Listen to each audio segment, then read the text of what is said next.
আসসালামু আলাইকুম বন্ধুরা। ছাত্র জনতার গণ অভ্যুত্থানের মুখে শেখ হাসিনার দেশ ত্যাগের পর বাংলাদেশ রাজনীতিতে এখন নিষ্ক্রিয় আওয়ামী লীগ। এমন অবস্থায় দীর্ঘদিনের রাজনৈতিক মিত্র বিএনপি ও জামাত ইসলামী রাজনীতির মাঠে সরব হওয়ার পর দল দুটির মধ্যে নানা বিষয়ের মতবিরোধ দেখা যাচ্ছে।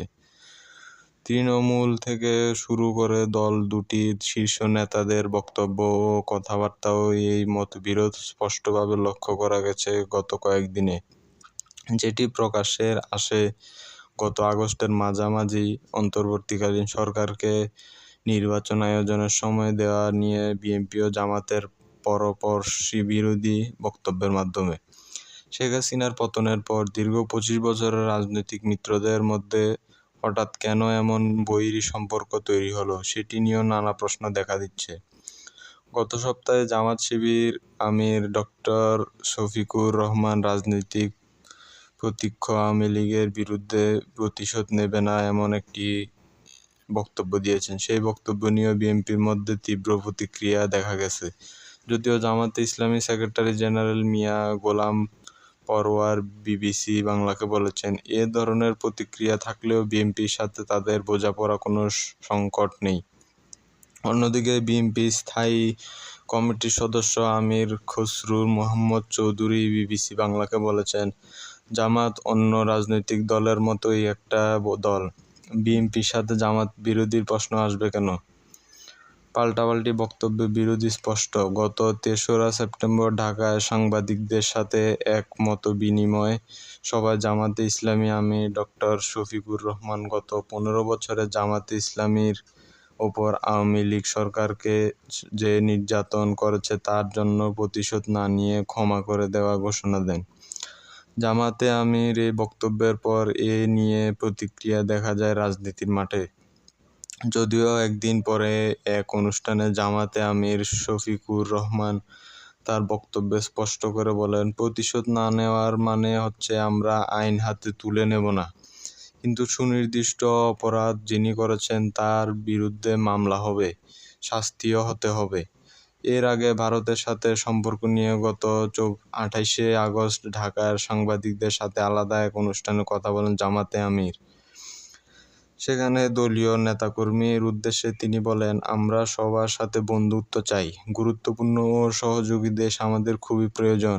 প্রতিবেশী বদলানো যায় না, আপনারা বদলানোর চিন্তা করেন কেন? জামাতে আমির এসব বক্তব্যের তীব্র অন্তর্কোষ দেখা দেয় বিএনপিতে। গত রোববার সাতক্ষীরায় বিএনপি আয়োজিত এক অনুষ্ঠানে লন্ডন থেকে অনলাইনে যুক্ত হয়ে বক্তব্য রাখেন দলটির ভারপ্রাপ্ত চেয়ারম্যান তারেক রহমান। সরাসরি জামাতে ইসলামীর নাম উল্লেখ না করলেও তিনি জামাতে আমির বক্তব্যের প্রসঙ্গ টানেন। বিএনপির ভারপ্রাপ্ত চেয়ারম্যান বলেন, গত কয়েকদিনে দেখছি কিছু রাজনৈতিক দল একটি প্রতিবেশী দেশের ফাঁদে পা দিয়েছে, যে কারণে তারা বিভ্রান্ত ছড়ায় এরকম কিছু কথাবার্তা বলছে। এমন অবস্থায় নেতাকর্মীদের সজাগ থাকাও আহ্বান জানিয়েছে বিএনপি নেতা তারেক রহমান। জামাতে আমির এসব বক্তব্যে জবাব দিতে দেখা গেছে বিএনপির সিনিয়র যুগ্ম মহাসচিব রুহুল কবির রিজভীকেও। দুটি দলের শীর্ষ পর্যায়ে এমন পাল্টাপাল্টি বক্তব্যের বিষয়টিকে অবশ্য রাজনৈতিক দূরত্ব বলে মনে করছেন না জামাতে ইসলামী।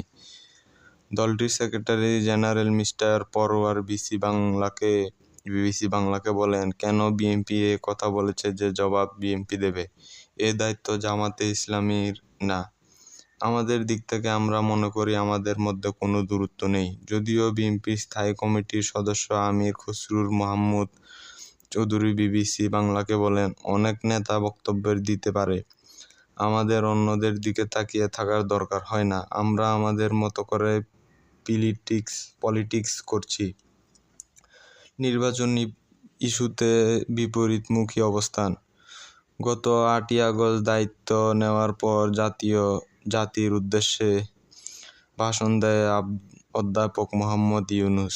সেই ভাষণে জাতীয় নির্বাচন কবে হবে কিংবা নির্বাচন কতদিন পর হতে পারে এমন কোনো বিষয়ে স্পষ্ট বার্তা ছিল না, যে কারণে বক্তব্য নিয়ে প্রতিক্রিয়া জানিয়েছে বিএনপি। দলটির মহাসচিব মির্জা ফখরুল ইসলাম আলমগীর প্রধান উপদেষ্টার ভাষণ নির্বাচনে রোডম্যাপ না থাকায় অসন্তোষ জানান।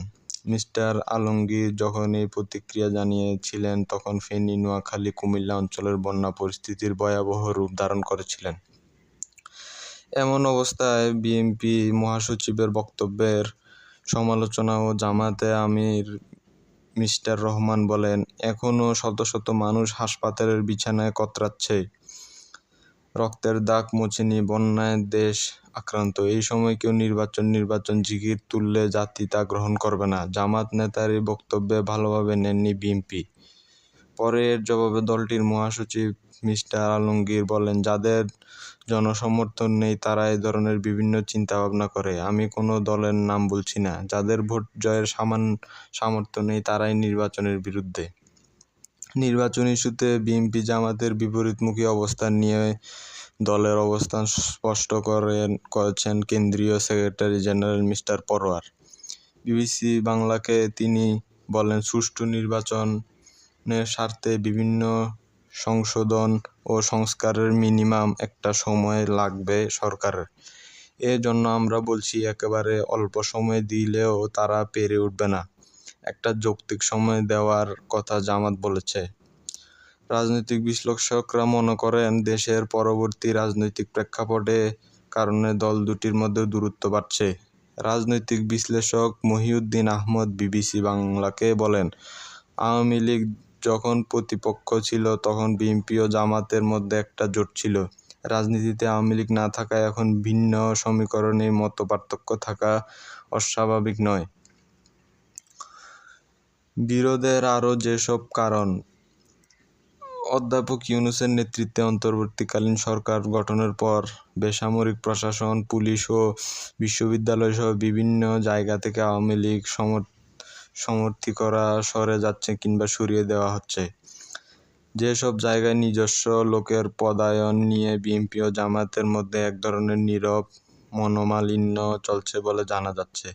বিশেষ করে ঢাকা বিশ্ববিদ্যালয়ে উপাচার্য পদে নিয়োগ নিয়ে এই জটিলতা দেখা দেয় গত মাসে।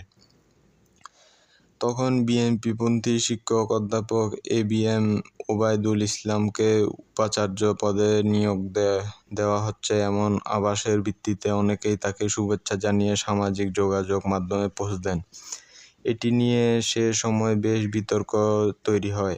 একটা দলের সরাসরি কেন্দ্রীয় নেতাকে ভিসি নিয়োগের বিষয়ে বিভিন্ন মহল থেকে সমালোচনা হয়। পর তাকে নিয়োগ না দিয়ে অধ্যাপক নিয়াজ আহমদ খানকে উপাচার্য নিয়োগ দিয়ে প্রজ্ঞাপন জারি করে অন্তর্বর্তীকালীন সরকার। ঢাকা বিশ্ববিদ্যালয়ের নবনিযুক্ত উপাচার্যের দলীয় সংশ্লিষ্টতা না থাকলে বিএনপি অনেক সমর্থককে এমন ধারণা পোষণ করতে দেখা গেছে যে তিনি জামায়াতে সমর্থিত হওয়ার কারণে নিয়োগ পেয়েছেন। এ নিয়ে বিএনপির সমর্থিত অনেকের সামাজিক যোগাযোগ মাধ্যমে সমালোচনা করতে দেখা গেছে। রাজনীতি বিশ্লেষক মিস্টার আহমদ বিবিসি বাংলাকে বলেন, প্রশাসন কিংবা আমলা হিসেবে যোগ্যতা প্রাধান্য দেওয়া হলেও কেউ কেউ মনে করেন তিনি মনে হয় অমুক দলের। এই বিষয়টি হাস্যকর। এর আগে তারা আওয়ামী লীগের সময় কোণঠাসা হয়েছেন, তখন তাদের জামায়াত বলেছে কারা, প্রশ্ন তার। এছাড়াও জামায়াতের সাবেক আমির গোলাম আজমের ছেলে আবদুল্লাহিল আমান আজমি গুম অবস্থা থেকে ফেরত আসার পর গত সপ্তাহে জাতীয় সংগীত পরিবর্তনের দাবি তুললে বিএনপি সমর্থকের অনেকেই এর কড়া সমালোচনা করতে দেখা গেছে। এসব নানা ইস্যুতে